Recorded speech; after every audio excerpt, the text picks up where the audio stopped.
Good day, I'm Jose Diaz-Balart. We are coming on the air with a breaking news report. The president just moments ago announcing on social media that an agreement with Iran will be signed tomorrow, adding that the Strait of Hormuz, the shipping channel that has been closed, will open immediately after that agreement is signed. The president also saying that at a later point, the U.S. will go into and retrieve what he called Iran's nuclear dust. This is just moments ago that the president announced this via his Truth Social post. Let's get right to NBC's Julie Tsirkin at the White House. Julie, what do we know about this meeting that is going to be held tomorrow to sign an agreement? Well, Jose, we don't know many details, whether this will be, in fact, a meeting or whether it will happen digitally or virtually, as Iran's foreign minister had suggested it would. Remember, the president is set to celebrate his birthday tomorrow with a UFC fight on the South Lawn. Preparations have been underway all day long. He is then going to travel to the G7 to meet with world leaders in France for that historic summit on Monday. And certainly he wants to go with something to show for it. So this post from the president is extremely significant. He says, as you mentioned, that once the deal is signed, the Strait of Hormuz, that critical pipeline essentially that has been blocked back and forth first with Iranian blockade and then with a counter blockade from the U.S. will be reopened. That is something the president has been extremely concerned about because, of course, it has hurt him politically as he tried to move forward in a way that ensures, in his words, Iran does not get a nuclear weapon. The gas and oil prices, Jose, have been causing inflation to spike around the world. Certainly in time for the midterms, that is something the president wants to address. But a real key point of this, I think, is his line on the nuclear dust. This is that nuclear material the president has been talking about. Of course, last June, the military went in and destroyed multiple sites, nuclear sites in that country. But there is still a lot of material buried underground. This is something he says the military will go in and retrieve at an appropriate time when all is calm. But I have to tell you, this has been the subject of my conversations with many Republicans this week, Jose, who came out of a detailed classified briefing on Iran with a top admiral who told me that the president's big decision to make now is whether to escalate this conflict in terms of actually putting troops inside of Iran to retrieve that material, because clearly this is not something that they're able to get in an agreement with Iran. Now, what this memorandum of understanding would actually do is start the clock on 60 days for Iran and for U.S. negotiators to fine-tune the technical points of how this will even be possible, how Iran will actually agree to give up its nuclear capabilities, something that they have said they will not do, but also something that they've said for a long time they are not actively pursuing, despite intelligence showing that they are. So the president is framing this as a win, but the top thing that he wanted to address, this idea of Iran not being able to build up its nuclear weapons program, still seems to be very much an open question, Jose.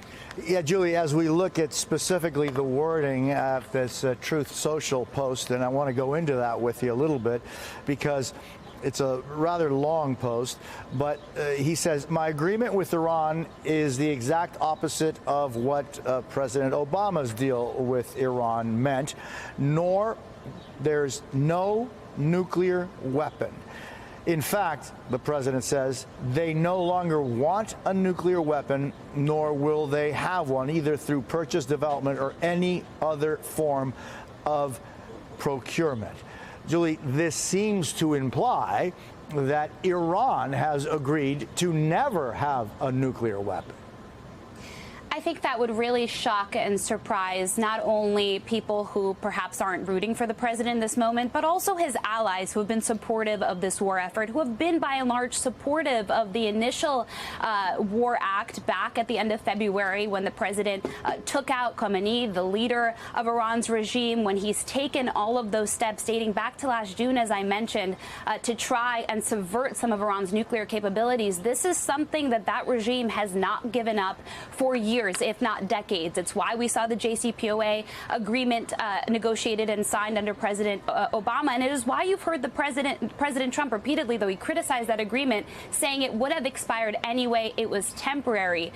People that I spoke to on Capitol Hill, Republicans, Jose, including Senator John Kennedy, for example, who has been supportive and has given the president latitude, he told me that nobody should believe that Iran would just agree to give up this nuclear fissile material, that the only choice that the president now has is essentially whether to just to do what he has done now and get the strait reopened to try and stabilize the economy, particularly for Americans who are dealing with extremely high gas prices and who are dealing with a very volatile economy, or whether he will, the next step, send troops in, as the president just suggested he would in this post, to retrieve this material by force. It's material that is buried deep underground. The president has suggested that we know where all of it is, that they have cameras trained on all of these sites, but that will still be a widening of this conflict, and one in which many Americans and the president's own supporters who elected him with this promise of no more foreign intervention would probably be against. And remember, this is also a Congress that has yet to formally approve the president's war in Iran, one that has been in a ceasefire for months. I should mention the president more than 30 times since this conflict began had said that Iran is agreeing to give up its nuclear capabilities, had said that a deal with Iran to end the war is close. It appears now that this memorandum of understanding, according to the president, could be signed in the next 24 hours. But what happens after that, I think, is the bigger question. The president could head to G7 with a win, but certainly this is far from over. And so looking at the next 24 hours and the G7 meeting, which is Tuesday in France, what's on the president's schedule for the next 24 hours? Well, for the next 24 hours, he's currently at his golf club. He has a MAGA Inc. fundraiser tonight. And then again, he's looking forward to hosting that UFC fight in celebration of Freedom 250 that also lands on the president's birthday tomorrow night. Then he will depart to the G7. Senior administration officials held a call with reporters today in which they outlined some of what's on the president's agenda. He will have meetings, one-on-one meetings with various allies and partners in the Middle East, notably Benjamin Netanyahu, so far not on that list.